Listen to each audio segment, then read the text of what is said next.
It's lunchtime. I say lunchtime.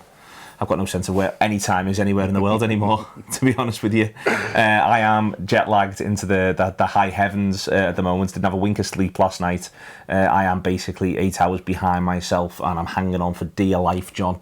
I'm alright, you know. I can't believe you got away with it. Well, yeah, I stayed up when I got back, which is what you should always do. I had a few beers, which I don't think is necessarily in the manual, but I went for it anyway. And then I was nodding off on the bus on the way home, and then got back. So did about 8 hours. Could have done with a little bit more, but you know, here I am. Flying. 8 hours would be dreamy. But my entire body was sort of going, you know, when you think it's 3 a.m, pal, I think you'll find it's actually 7 p.m. That was what it was doing to me all the way through yesterday. So when it got to about 4 o'clock, I just thought, right, this isn't happening. And if it does, it's actually of no benefit now, if you know what I mean. So yeah, because you just slept till 12:1, and then where will we be now? Well, who will be greasing the wheels of content? That's what I want to know.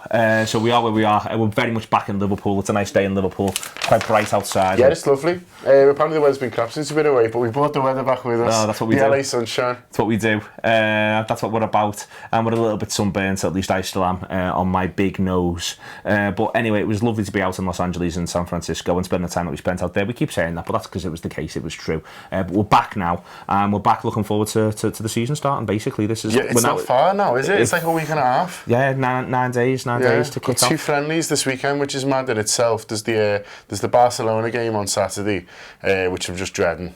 And then there's the one everyone's looking forward to. The Mainz one on Sunday. Mainz away. Yeah, so where I think I'm playing. Oh, yeah. It wouldn't surprise me. I've had a missed call, I presume it's Jürgen.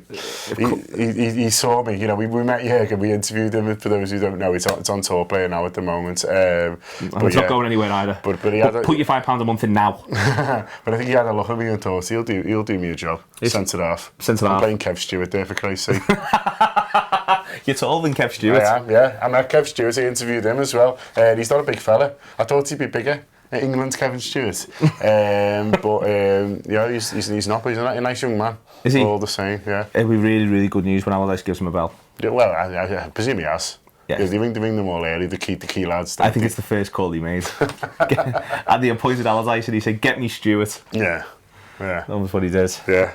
So there we are. So this new season starts, and yeah, well, it's just over a week away. Sturridge is excited. He's done a good interview today with James Pearce, who I think is still out there, you know, getting the big hitters. Unreal. So James Pearce is still... Well, he probably not, actually, because the team have left, but maybe he did it before they went. Maybe James Pearce has moved there.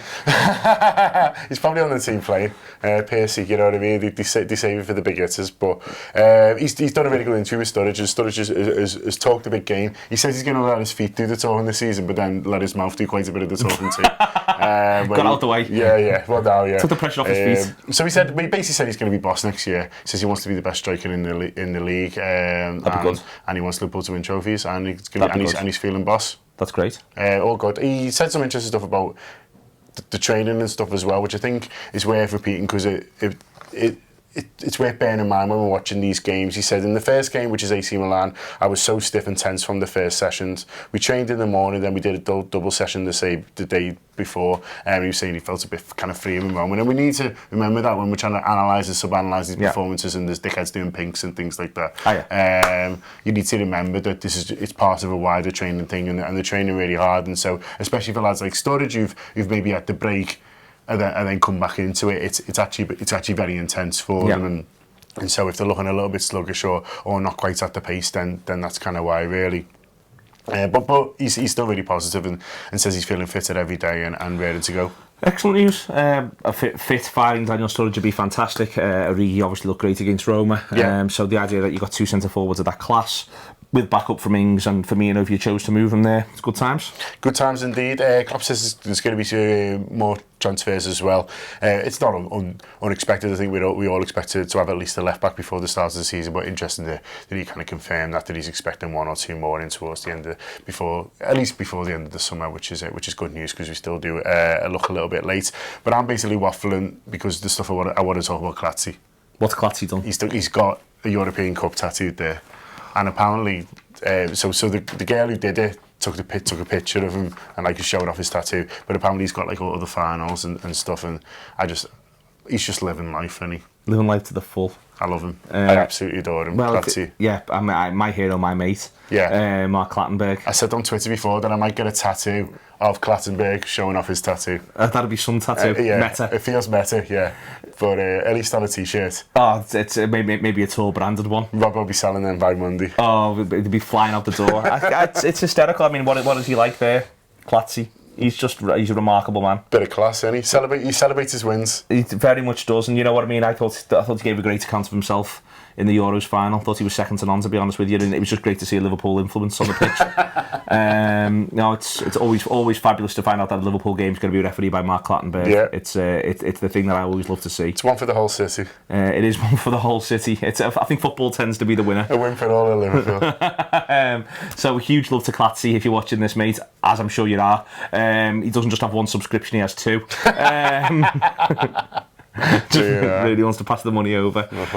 That's the way in which it works. Anyway, just before we go, my shirt, I want to say nice one to Anfield shop. They give us these, and they're really, really smart. They look cool, don't they? You live in the players in them over the summer, looking better than me in them. But Anfield shop is selling them. They helped us out a lot in America, so nice one to the guys. They've basically got the license in America, for those who don't know, to sell all official LFC merchandise and a bit of stuff that they've done themselves as well. So if you're over in America and you're balking at the fees and stuff to get things sent over there, you've got the Anfield shop right on your doorstep, selling to the whole of the United States and probably Canada as well, let's face it. You'd have thought so. So yeah, if you live in Northern America and you fancy one of these, or you just generally want some Liverpool stuff and you don't want to pay the huge cost to get them shipped over, Anfield shop on Twitter and Instagram and the internet, got all your stuff there. Okay, quickly as well, tour player today, there should be a midnight caller and a rewired coming in your general direction. Yesterday there was a pink and there was a well watched with Steve Graves, Jerry Donaldson, Nana Walsh.